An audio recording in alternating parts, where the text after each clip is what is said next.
Asia cup के T20 format में 3 बार आमना सामना हुआ है भारत और पाकिस्तान का, जिसमें से 2 बार भारत और 1 बार पाकिस्तान। ये रहे रिसेंट नंबर्स। पाकिस्तान इसमें डेफिनेटली इम्प्रूव करना चाहेगा, लेकिन भारत उनसे कहीं बेहतर दिख रहे हैं। चाहे वो स्पिन हो, चाहे वो फिर हो बल्लेबाजी, भारत की दोनों टॉप रही है। पाकिस्तान की बल्लेबाजी भी ओमान के सामने थोड़ी सी फंस के चली थी, लेकिन गेंदबाजी एकदम ऊपर की तरफ गई थी। करते हैं आज इसकी बात, करते हैं भारत और पाकिस्तान का प्रीव्यू। कैसा लग रहा है ये एल क्लासिको मैच।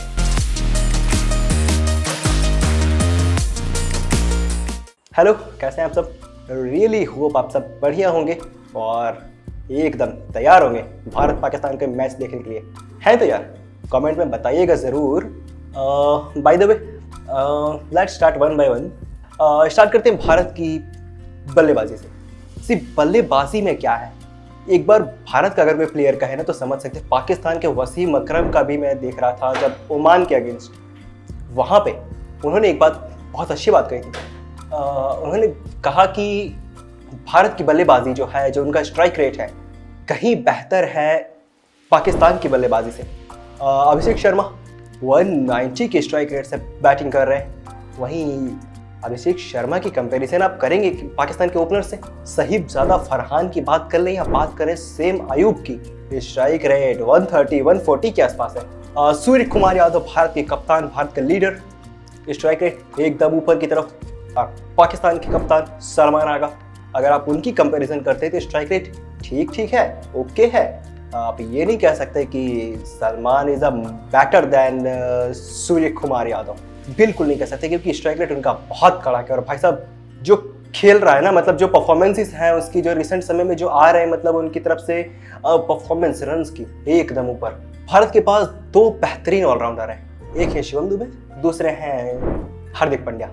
या यूं कह लें हार्दिक पांड्या और Shivam Dube fast bowling all rounder की बात कर रहा हूँ। पाकिस्तान के पास कौन है? एकमात्र फहीम अशरफ। भारतीय गेंदबाजी में जसप्रीत बुमराह अभी एकमात्र फ्रंट लाइन गेंदबाज है।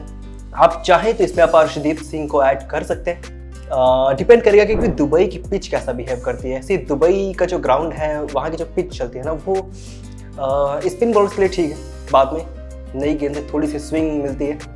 बल्लेबाजी जो है बहुत तेज नहीं चलती, थोड़ा थोड़ा धीमे धीमे धीमे वहाँ पे चलती है। क्यों? थोड़ी सी विकेट स्टिकी है यार। विकेट स्टिकी होती है तो वहाँ आप थोड़ा सा टाइम देना चाहते हैं। देखते हैं अभिषेक शर्मा को, सूर्य कुमार यादव को, ये 2 बल्लेबाज, तीसरे तिलक वर्मा। यानी भारत की बल्लेबाजी आप ऊपर से लेकर नीचे तक देख लीजिए, सब आके बड़े बड़े शॉट्स खेलने वाले प्लेयर्स हैं। और सिर्फ बड़े बड़े शॉट्स सिर्फ खेलना नहीं जानते, जो पाकिस्तान के पास नहीं है ना, वो ये करना चाहते हैं। कंसिस्टेंसी वो है इनके पास। जो पाकिस्तान के पास नहीं है ना, वो भारत के बल्लेबाजों के पास है, कंसिस्टेंसी।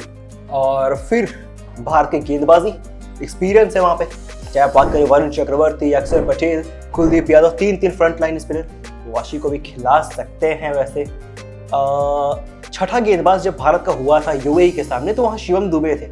इसी आप 1-2 चीज़ समझ सकते हैं जो भारत ने किया। आप जानते हैं शिवम दुबे के थोड़े से मौके मिले और 3 सफलताएं उनके हाथ लगी। खैर वो तो यूएई के सामने मैच था। अगर यहाँ छोटा सा बदलाव भी करेंगे तो एक ही बदलाव करेंगे कि संजू की जगह जितेश को ट्राई कर सकते हैं, या फिर सीएम टीम के साथ आप पढ़ सकते हैं, क्योंकि आपके पास वो है दमखम। पर पाकिस्तान की स्ट्रेटेजी के बारे में क्या? क्योंकि उनके वसीम अकरम साहब ने कहा भी कि हारिस रऊफ अच्छे खिलाड़ी हैं, लेकिन इकोनॉमी हाई है। उन्होंने ये बात भी बोली कि हारिस रऊफ जो है ना, वो 10 रन प्रति ओवर दे रहे हैं। और जब आप 10 की इकोनॉमी से जा रहे हैं तो फिर T20 में आप बच तो नहीं पाएंगे, क्योंकि बल्लेबाजी सामने बहुत कड़क है। उन्होंने बोला शाहीन साहब अफरीदी एकमात्र तेज गेंदबाज, दूसरे फहीम अशरफ ऑलराउंडर गेंदबाज, एंड दैट्स अबाउट इट। फिर आपके पास सुफियान मुकीम हैं और सलमान अली हैं, सेम आयूब हैं और मोहम्मद नवाज, हसन नवाज, ये आपकी टीम है। स्पिनर्स गेंदबाज, स्पिनर्स बहुत सारे हैं, लेकिन फास्ट बॉलर्स वहाँ कमी है। फिर आती है आपकी बल्लेबाजी। भाई साहब ओमान के सामने आपकी बल्लेबाजी को पकड़ के रखा था ओमान ने, ऐसे न्यू जगड़ के रखा था एकदम। रन्स नहीं बन रहे थे। और भाई साहब सेम आयु बड़ा शॉट खेलने का प्रयास करते हैं, बैकफुट पे जाते हैं, एलबीडब्ल्यू अपील होती है, रिव्यू लेते हैं फालतू में ही और आउट होके जाते हैं। मोहम्मद हारिस अच्छी पारी खेली थी, अच्छे रहे थे वहाँ पे, फिर अर्धशतक भी बनाया। पर सच्चाई ये है कि जब आए थे तो फिर बल्ला फेंक रहे थे, वहाँ कैच छूट गया, इजी कैच छूटा वहाँ पे आमिर से। नहीं तो वहाँ उनकी पारी नहीं चल पाती।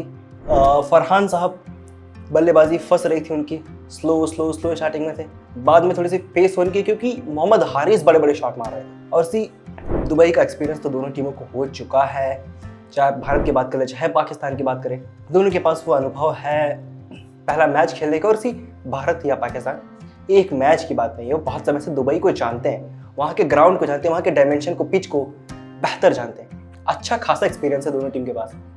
और पर पाकिस्तान को कुछ बदलाव तो कर रहेंगे यार, क्योंकि आप स्पिन टू विन नहीं कर सकते। आपके स्पिनर्स आएंगे और विकेट चटकाएंगे, भारतीय बल्लेबाजी को फंसा जाएंगे, वो चीज़ नहीं हो सकता। स्पिन के खिलाफ आप आंकड़े देखते हैं सूर्य कुमार के, आप स्पिन के सामने सूर्य कुमार की एवरेज देख लीजिए, आप स्पिन के सामने अभिषेक शर्मा की बल्लेबाजी की एवरेज देख लीजिए, संजू सैमसन, तिलक वर्मा, भाई साहब किसको रोकेंगे आप, किसकी बल्लेबाजी को आप स्पिन पे फंसाएंगे। और पाकिस्तान की अगर आप बात करेंगे, सेम आयुब एक, Salman Agha, Mohammad Haris, Sahibzada Farhan left arm spinner फंसते हैं, अक्षर पटेल और वरुण चक्रवर्ती, कुलदीप यादव, ये दो स्पिनर जो है ना भाई साहब, इनका तोड़ किसी भी टीम के पास नहीं है, इनका तोड़ किसी के पास भी नहीं। चल जाते हैं आर या पार वाली गेम रहती है वहाँ, नहीं तो फिर फंसा लेते हैं अपने स्पिन के जाल में वरुण चक्रवर्ती, कुलदीप यादव। और अभी तो वॉशी नहीं खेल रहे, नहीं तो वो भी एक ऑप्शन बढ़ाते हैं। फिर जसप्रीत बुमराह की गेंदबाजी ही काफ़ी है, हार्दिक पांड्या, शिवम दुबे, तीन आपके पास जो है फास्ट बॉलर का ऑप्शन है। शिवम दुबे को अगर आप कंसिडर नहीं भी करते, आप ये भी कर सकते कि शिवम दुबे की जगह पर अर्शदीप सिंह को ले आए, बट वो देखने वाली बात रहेगी कि गौतम गंभीर जी और पाकिस्तान के कोच साहब दोनों क्या स्ट्रेटेजी लेके उतरते हैं। पर एक समस्या तो है, अगर पाकिस्तान सेम टीम के साथ जो खिलाई थी उन्होंने ओमान के खिलाफ, अगर वो टीम लेके उतरते हैं ना, जीतने के चांस बहुत नीचे की तरफ है, कम है। क्यों? जैसे मैंने कहा, स्पिन पे आप नहीं फंसा पाएंगे भारतीय गेंदबाजी को, माफ कीजिएगा भारतीय बल्लेबाजी को, और भारत की गेंदबाजी जो है वो एक नंबर है। चाहे जसप्रीत बुमराह की बात करें, किसी की भी बात करें, अगर अर्शदीप भी खेल जाए तो साहब लेफ्ट आर्म स्पिनर के सामने फंस जाते हैं आप, वो समस्या आपकी अलग है। और हेड टू हेड में भारत हर बार आगे रहता है आपसे, ये भी एक है। और भारत को, सिर्फ भारत को, आप दुबई का ग्राउंड ले लीजिए, किसी भी कंट्री का कोई भी ग्राउंड आप ले लीजिए, कोई भी पिच ले लीजिए, भारत को रोकना मुश्किल है। सो इस एल क्लासिको में भारत पाकिस्तान से कहीं ज़्यादा आगे, मेरे अकॉर्डिंग 80-20 का ही रेशियो रहेगा, क्योंकि पाकिस्तान के लिए बहुत समस्या है। यंग टीम है, युवा टीम है, कोच साहब ने ये कहा है कि हम अलग स्ट्रेटेजी से खेलना चाहते हैं, रिजल्ट एक ही बार में नहीं आता है, तो ये समस्या है। लेकिन पाकिस्तान थोड़ा नीचे की तरफ अभी आंकड़े हैं, ये आंकड़े को बेहतर कर रहे हैं, धीरे धीरे ऊपर जा रहे हैं, लेकिन अभी वक्त लगेगा। और वक्त तो तब भी लगा था भाई साहब जब आपकी स्ट्रेंथफुल टीम थी, जब आपके पास बहुत बड़े बड़े गेंदबाज वगैरह थे। वहाब रियाज की बात कर लें, मोहम्मद आमिर की बात कर लें, उसके पहले जब सोहेब अख्तर, वसीम अकरम साहब जब खुद हुआ करते थे, वक्त तो आपको तब भी लगता था, पिटाई तो आप तब भी खाते थे, अब भी खा रहे हैं। बदलाव ज़्यादा कुछ नहीं, बदलाव ये है कि टीम और अप्रोच में थोड़ा सा बदलाव आया है। जो फास्ट बॉलिंग पे चला करते थे, अब थोड़ा स्पिन की तरफ गए और स्पिन थोड़ा ज़्यादा ही खिला लिया है, जबकि इससे पिछली बार भी दुबई में खेले थे, दो फ्रंट लाइन स्पिनर हुआ करते थे, सिर्फ दो, सदाब और नवाज।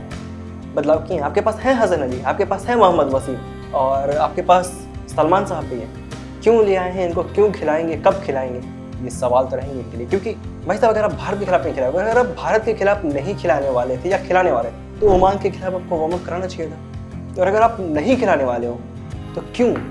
बहुत सारे सवाल हैं, इनके जवाब देने पड़ेंगे। और कोच साहब खुद स्पिन टू विन वाले कोच साहब हैं, वो वही कह रहे थे कि हमारी स्ट्रेंथ अभी फास्ट बॉलिंग है, बट हमारे पास बहुत अच्छे स्पिनर हैं। हम सुफियान मुकीम की बात करेंगे, आप मोहम्मद नवाज की बात करें, सेम आयुब, पहले एक आंकड़ा था कि सेम आयुब सिर्फ 4 पारियों में गेंदबाजी किए थे जब तक कि कोच साहब नहीं आए थे। उसके बाद जैसे ही कोच साहब आए, 14 पारियों में मौका मिला है भाई साहब सेम आयुब को गेंदबाजी करने को। कल तो 2 विकेट चटकाई, 2 ओवर की पहली गेंद पे 2 विकेट, फिर फहीम अशरफ साहब ने चटकाई ओमान के सामने और काम हो गया। लेकिन आप ये काम के साथ चल नहीं पाएंगे अगर आप भारत के सामने खेलेंगे। सो मेरे अकॉर्डिंग भारत एकदम आगे है और वही मैच जीत रहे हैं। आपके अकॉर्डिंग क्या लग रहा है, कौन मैच जीत रहा है, और आप कितने उत्सुक हैं भारत और पाकिस्तान का मैच देखने के लिए, कमेंट में बताइएगा ज़रूर। चलिए आज के लिए मेरे पास इतना ही है। अब आप लाइक कीजिए, शेयर कीजिए, सब्सक्राइब कीजिए और नोटिफिकेशन की घंटी दबा दीजिए। आप भी बन जाइए इस तिवारी फैमिली का हिस्सा। आगे वाले समय भी प्रीव्यूज, रिव्यूज और बहुत कुछ आते रहेगा।